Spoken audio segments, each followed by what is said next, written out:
Have you ever watched a moment in sports and realized, in real time, that the geography of a global game is permanently shifting? We are so easily obsessed with the final score. We look at a scoreboard that reads 6-4, 6-3 in favor of the world number 2, and we immediately assume the established hierarchy has simply defended its castle. We assume the status quo remains untouched. But if you only look at the numbers at the end of a match, you are completely blind to the tectonic plates moving underneath the crushed red brick of the clay courts in Rome. What happened between Elena Rybakina and Alexandra Eala is not just a standard story about a season, elite champion dismissing a younger, hopeful challenger. It is something much more profound. It is a terrifyingly precise blueprint of the future of the sport being written right before our eyes. There is a fascinating concept in high-stakes sports psychology known as the proximity of greatness. It dictates a harsh truth. To dismantle a massive, long-standing empire, you must first survive its heaviest, most punishing artillery. You have to literally stand across the net from a server who can casually, effortlessly drop aces at 120 miles per hour, look her directly in the eye, and refuse to flinch. For decades, the narrative of women's professional tennis has been heavily dominated by Eastern Europe and North America. The towering, sheer power game has been institutionalized and perfected. But what Alexandra Eala is currently doing right now, what she proved in her incredibly gritty, physically punishing battle against Rybakina, is that a totally new archetype is being forged on the tour. We are looking at a 20-year-old athlete who carries the impossibly heavy expectations of over 100 million Filipinos on her shoulders, and she does it not with crippling anxiety, but with the cold, highly calculated intensity of a master architect who knows exactly what she is building from the ground up. But to truly understand the massive stakes of this specific match, I need to introduce a mystery that the broader, mainstream tennis media is largely, almost criminally, ignoring right now. There's a specific hidden metric, a highly technical tactical anomaly, that occurred during this exact match in the Italian capital. It is a subtle but radical shift in court positioning that explains not only why Rybakina, the world number 2, was pushed to her absolute physical and mental limits in those incredibly tight service games, but also why the top 5 players in the entire world are suddenly looking over their shoulders with real concern. I will reveal exactly what that specific tactical shift is, how it works, and why it changes absolutely everything for the future of the WTA Tour a little later in this deep dive. For now, you need to understand this fundamental truth.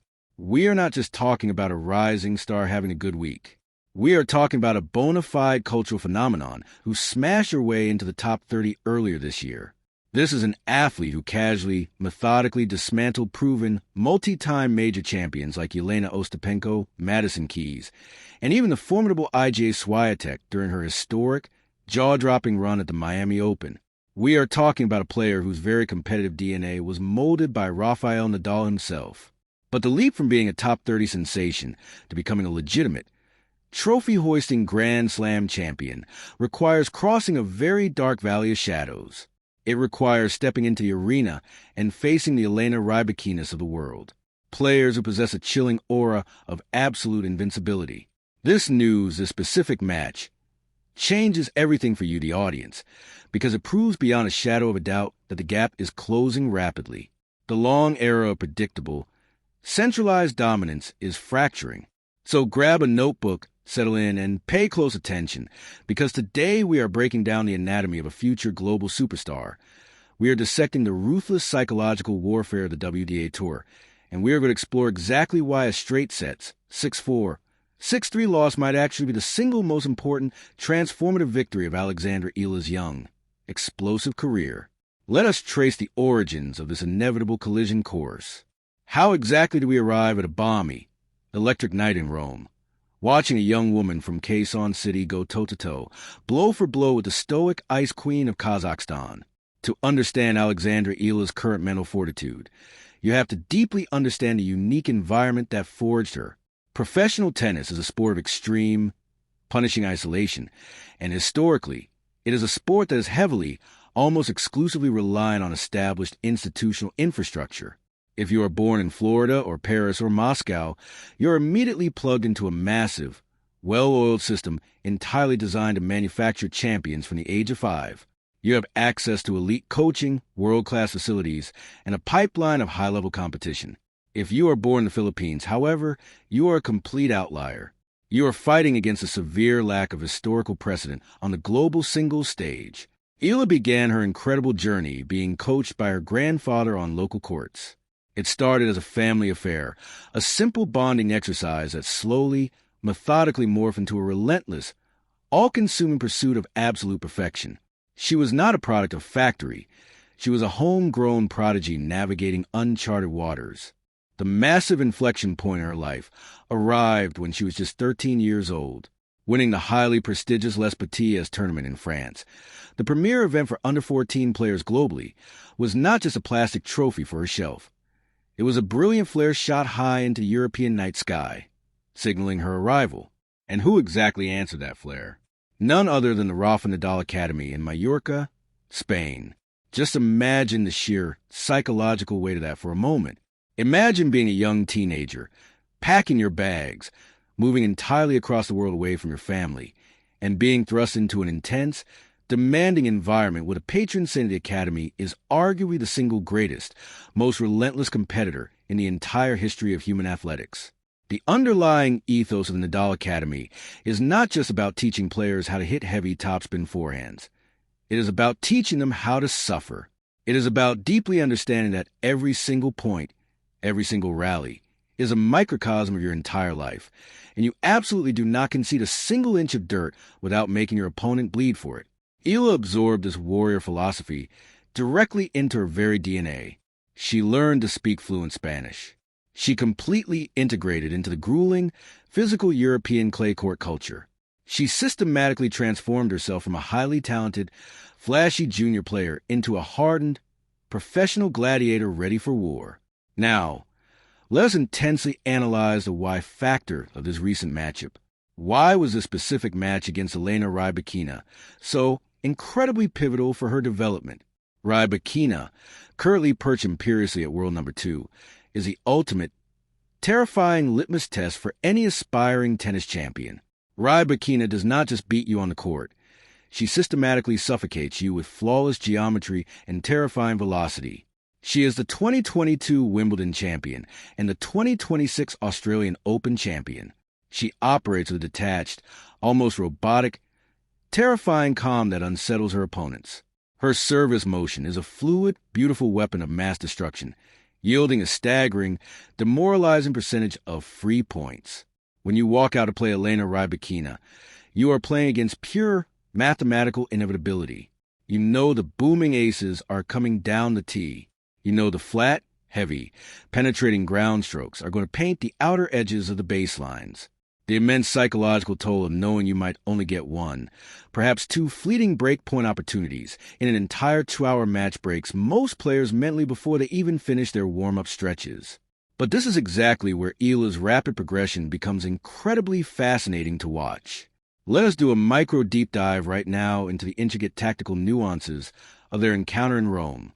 The final scoreline was 6-4, 6-3. On paper, if you're just glancing at a sports app, it looks like a routine, business-as-usual straight sets victory for the heavy favorite. But the underlying granular statistics tell a wildly different story, a story of immense, grinding friction. In that match, Eala managed to land 50 successful first serves of her own.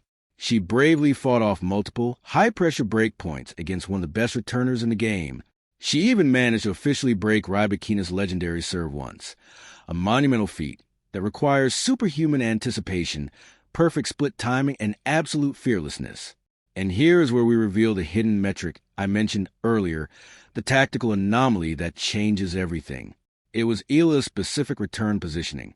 Most players on the WTA Tour, when facing the sheer terror of the Rybakina serve, will immediately retreat deep behind the baseline, practically standing by the line judges. They do this hoping to buy themselves just a microscopic fraction of a second to react to the pace. They willingly surrender the geographic advantage of the court just to survive the point. Eala, fiercely channeling that Nadal-esque defiance, did the exact opposite. She stepped aggressively inside the baseline on Rybakina's second serve. She took the heavy ball incredibly early on the rise. She fearlessly absorbed the massive pace and violently redirected it down the line. She flat out refused to be bullied out of her territory. By doing so, she rushed Rybakina's recovery time. She forced the world number 2 to play one extra rush ball, to hit one extra defensive, off-balance slice. This is a hidden, brilliant genius of Eala's current tactical development. She is actively learning exactly how to make the absolute elite of the sport wildly uncomfortable. She does not possess the raw, towering, overpowering brute strength of someone like Aryna Sabalenka. She cannot simply rely on blowing her opponents off the court in 2 or 3 shots. Instead, Eala is rapidly mastering the delicate, painful art of the tactical bleed. She purposefully extends the rallies.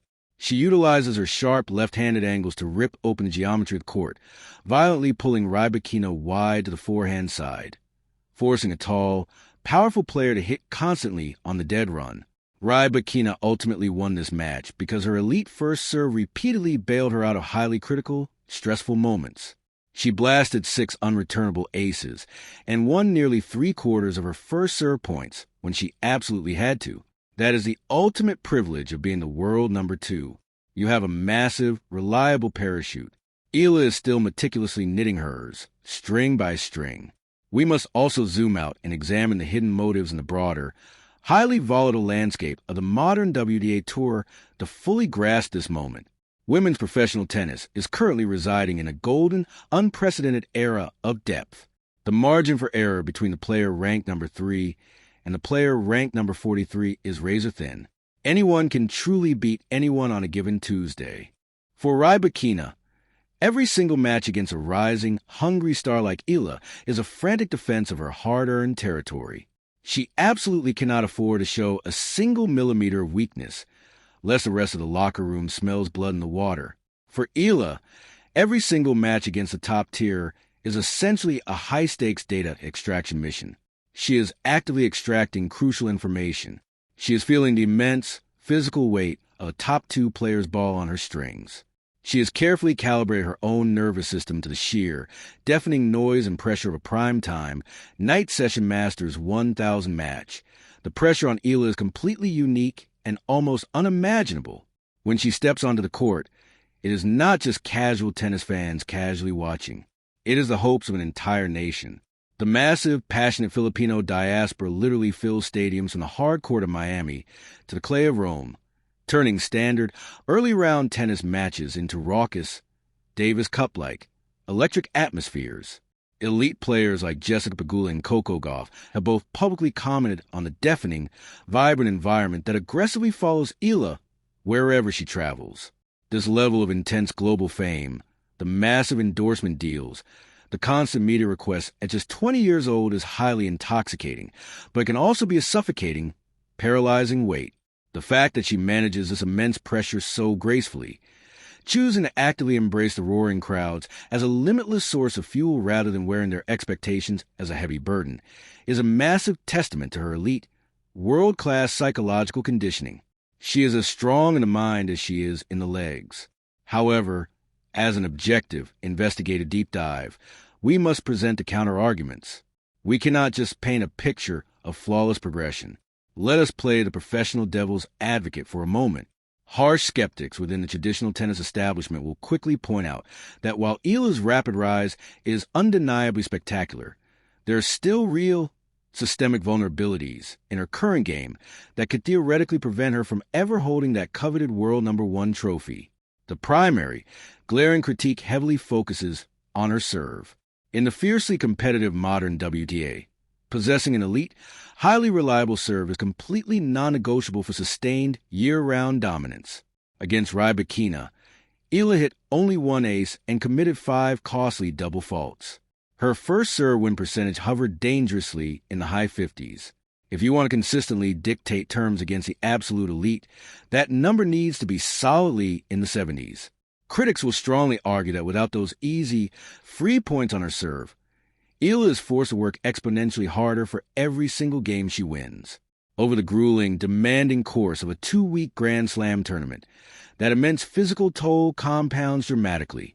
You simply cannot outgrind and outrun 7 consecutive top-tier opponents. Human biology dictates that your body will eventually break down. Furthermore, While her whipping, left-handed forehand is undoubtedly a massive weapon, her defensive transition game on much faster, lower-bouncing hard courts or slick grass courts still needs serious refinement. If she faces a flat, aggressive hitter on a fast surface, her heavy, looping topspin might sit right up in the opponent's strike zone, waiting to be crushed. These are highly valid clinical and accurate assessments of her current form. Eala is not a finished, polished product yet. She is a highly volatile, exceptionally promising prototype undergoing live testing. The real question is not whether she is good enough right this second. The pressing question is whether her developmental ceiling is ultimately high enough to overcome and correct these biomechanical and tactical limitations. But to dismiss her ultimate potential based on these current critiques is to foolishly underestimate the terrifying velocity of her learning curve. Just over a year ago, she was grinding away, battling the obscure qualifying rounds of minor tournaments. Then came the absolute explosion of the Miami Open in 2025. That was a miraculous run that permanently, irrevocably altered her entire career trajectory. She didn't just casually beat a few good players on a lucky streak. She aggressively dismantled proving Grand Slam champions. She emphatically proved that when her heavy, aggressive baseline game is truly clicking, she has the power and the angles to take the racket completely out of anyone's hands, regardless of their ranking. The recent loss to Rybakina in Rome is simply the next necessary, highly educational failure in her journey. In the brutal world of professional tennis, you pay for your highest education with your most agonizing losses. You learn exactly what a world-class, unreturnable second serve looks like when you are facing a break point. You learn exactly how a hardened champion breathes, pauses, and regroups during a high-stakes tiebreak. Eala is currently sitting in the very front row of the most exclusive, punishing masterclass on earth, and she is taking meticulous notes. So, where exactly does this leave us as fans, and where does it leave the sport? If we zoom all the way out and look at the long-term macroeconomic trajectory, what exactly happens 5 years from now, in the year 2031, directly because of what is transpiring today on these courts? The implications are massive, far-reaching, and historic, not just for Alexandra Eala as an individual, but for the entire global ecosystem of tennis. In 5 years, tennis historians and analysts will likely look back and view this exact era as the definitive tipping point for true Asian dominance on the women's professional tour. Eala's current upward trajectory strongly suggests she is not just aiming to comfortably settle inside the top 10. She is aggressively aiming to completely redefine the commercial, cultural, and competitive center of gravity of the entire sport. As she inevitably refines that service motion, as she spends more time in the gym and naturally adds 3 or 4 miles per hour to her average ground stroke speed, the current gap between her and the Rybakinas of the world will completely evaporate. She will seamlessly transition from being the gritty, beloved underdog to the established, terrifying predator at the top of the food chain. But far more importantly than her own trophy cabinet, her massive success is currently laying the concrete foundation for an absolute explosion of tennis infrastructure and investment throughout Southeast Asia. Because at Alexandra Eala, right now, hundreds of thousands of young, athletic children in the Philippines and surrounding nations are actively choosing to pick up tennis rackets instead of traditional basketballs or boxing gloves. They finally see a tangible, breathing, highly successful proof of concept that looks exactly like them. In 5 years' time, the WTA Tour will undoubtedly be heavily saturated with a new wave of fierce talent entirely inspired by her historic breakthrough. This will fundamentally shift the geopolitical and financial power dynamics of the sport permanently away from the traditional European and American strongholds. This recent match in Rome was a breathtaking masterclass in sheer resilience. It brilliantly showcased that Eala possesses the single rarest, most valuable commodity in all professional sports: the absolute, stubborn refusal to be intimidated by established greatness. She walked into the gladiatorial arena with an absolute giant of game, and she made that giant sweat for every single point. She absorbed the incredibly heavy, punishing blows. She flawlessly executed her own disruptive tactical game plan, and though she lost a match, she walked away with a mental notebook full of invaluable, priceless data that will fuel her next ascent. And that leads me directly to my final thought for this deep dive, something I truly want you to carry with you and think about long after this video fades to black. We spend so much of our time in our own lives, and especially in consuming sports, totally obsessed with the binary concept of winning. We constantly want the perfect, cinematic fairy tale ending. We want the young, bright prodigy to ride in and slay the massive dragon on the very first try, without a scratch. But true, enduring, historical greatness is rarely ever born in the matches you win easily in straight sets. It is forged, hammered, and hardened in the fiery, agonizing sets that you lose to the absolute best in the world. It is painstakingly built in the quiet, devastating, agonizing moments in the locker room after defeat, when you have to look yourself dead in the mirror and acknowledge exactly how much better, how much faster, and how much stronger you need to close the gap. Alexandra Eala did not win a tennis match against Elena Rybakina on the scoreboard, but she absolutely won the profound respect of the entire locker room. She validated her own rapid tactical evolution to her coaching team, and she proved to the entire watching world that she is no longer just a hopeful prospect. She is a very real, very imminent, and highly dangerous threat to crown. The very next time you see her step onto a professional court against a top 5 player in the world, do not just casually look at the numbers on the scoreboard. Look closely at exactly where her feet are planted to return a 120-mile-per-hour serve. Look deeply at the fierce, unblinking intensity in her eyes between points. You are not just watching a tennis match. You are watching the slow, deliberate, and entirely unstoppable construction of a future, era-defining champion. Thank you so much for joining me on this comprehensive deep dive today. If you truly want to understand the hidden mechanics behind the world's greatest athletes, the secret tactics they use, and the powerful narratives that fundamentally shape our sports culture, make absolutely sure to subscribe to the channel right now and turn on all notifications so you never miss a single investigation. I want to hear from you now. Leave a comment down below. Do you honestly think Alexandra Eala has a complete game to win a major Grand Slam title by the end of next calendar year? I want to read your specific tactical breakdowns and debates. Until next time, always look beyond the headlines, question the established narratives, and I'll see you right back here in the next video.